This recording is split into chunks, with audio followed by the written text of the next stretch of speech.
अच्छा, कभी सोचा है कि हर बिजनेस के सामने एक बहुत बड़ी और बुनियादी चुनौती क्या होती है?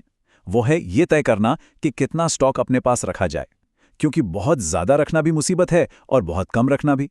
आज हम इसी संतुलन को साधने के पीछे के विज्ञान को समझने वाले हैं। इसे ना बिजनेस की गोल्डीलॉक्स प्रॉब्लम भी कह सकते हैं। मतलब स्टॉक ना तो बहुत ज्यादा हो ना बहुत कम, बल्कि बिल्कुल सही मात्रा में हो। पर सवाल ये उठता है कि आखिर वो सही मात्रा है क्या? उसे ढूंढे कैसे? आज की हमारी सारी बातचीत इसी सवाल के इर्द गिर्द घूमेगी। जरा सोचिए, अगर इन्वेंट्री बहुत कम है तो क्या होगा? स्टॉक खत्म हो सकता है, ग्राहक खाली हाथ लौट सकते हैं और बिक्री का सीधा सीधा नुकसान हो सकता है। और दूसरी तरफ, अगर जरूरत से ज्यादा इन्वेंट्री भर ली तो आपका पैसा उस स्टॉक में फंस जाएगा और उसे गोदाम में रखने का खर्चा भी बहुत बढ़ जाएगा। मतलब दोनों ही सूरतों में दांव पर बहुत कुछ लगा है। तो आखिर ये संतुलन बनाना कैसे है? देखिए, यहां पर ना दो तरह की लागतें हैं जो एक दूसरे के बिल्कुल खिलाफ चलती हैं। और इन्वेंट्री मैनेजमेंट इन्हीं दो लागतों के बीच संतुलन बनाने का एक खेल है। पहली है ऑर्डरिंग कॉस्ट। इसे ऐसे समझिए, जैसे आप ऑनलाइन कुछ मंगाते हैं तो एक डिलीवरी चार्ज लगता है ना? ऑर्डर चाहे छोटा हो या बड़ा, वो चार्ज तो उतना ही रहता है। बस बिजनेस में भी कुछ ऐसा ही है। हर बार ऑर्डर देने पर कुछ फिक्स्ड खर्चा होता है, जैसे स्टाफ का समय, ट्रांसपोर्टेशन और सामान की जांच पड़ताल का खर्च। और फिर आती है कैरिंग कॉस्ट, मतलब उस सामान को अपने गोदाम में सहेज कर रखने का खर्चा।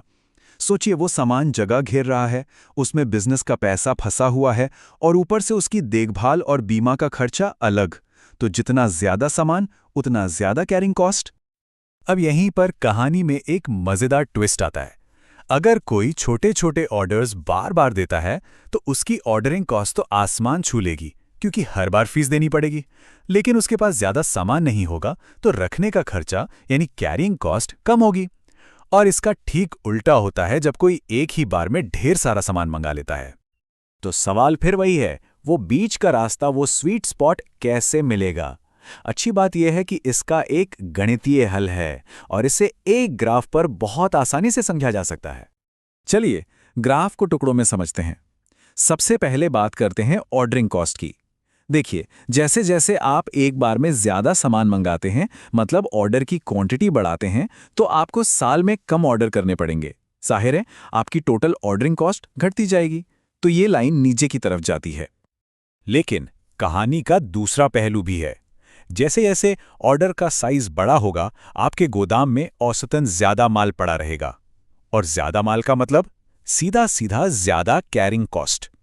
तो ये वाली लाइन ऊपर की तरफ भागती है। और अब आता है सबसे दिलचस्प हिस्सा। जब हम इन दोनों उल्टी दिशा में जाने वाली लाइनों को, यानी ऑर्डरिंग कॉस्ट और कैरिंग कॉस्ट को एक साथ जोड़ते हैं, तो हमें मिलता है एक यू शेप का कर्व। और इस कर्व का जो सबसे निचला पॉइंट है, बस वही हमारा खजाना है। इसी को कहते हैं इकोनॉमिक ऑर्डर क्वांटिटी या ईओक्यू। यही वो पॉइंट है जहां आपकी टोटल कॉस्ट सबसे सबसे कम होती है। ठीक है, कॉन्सेप्ट तो समझ आ गया, पर असल में इस नंबर को कैलकुलेट कैसे करें? शुक्र है, इसके लिए हमारे पास एक बहुत ही शानदार फॉर्मूला है जिसे गणितज्ञ विल्सन ने तैयार किया था। ये वो टूल है जो व्यवसायों को उनकी आदर्श ऑर्डर मात्रा पता लगाने में मदद करता है। और ये रहा वो फॉर्मूला। देखने में शायद थोड़ा डरावना लगे, पर यकीन मानिए, इन्वेंट्री मैनेजमेंट की दुनिया में ये एक सुपर टूल है। ये हमें सीधे सीधे उस स्वीट स्पॉट तक ले जाता है। चलिए, इसे फटाफट आसान भाषा में समझते हैं। ए का मतलब है एनुअल डिमांड, यानी साल भर में आपको कुल कितना सामान चाहिए। ओ है ऑर्डरिंग कॉस्ट, यानी हर एक ऑर्डर प्लेस करने का फिक्स्ड खर्चा। और सी है कैरिंग कॉस्ट, मतलब एक पीस को पूरे एक साल तक अपने पास रखने का खर्चा। तो ये सारी थ्योरी, ये गणित, आखिर इसका असली दुनिया में क्या फायदा है? सच कहूं तो इसका असर बिजनेस के मुनाफे पर बहुत बड़ा और सीधा होता है। देखिए, the institute of cost accountants of India ने इसे कितनी खूबसूरती से समझाया है।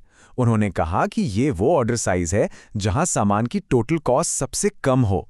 बात सिर्फ और सिर्फ पैसे बचाने और काम को और बेहतर बनाने की है।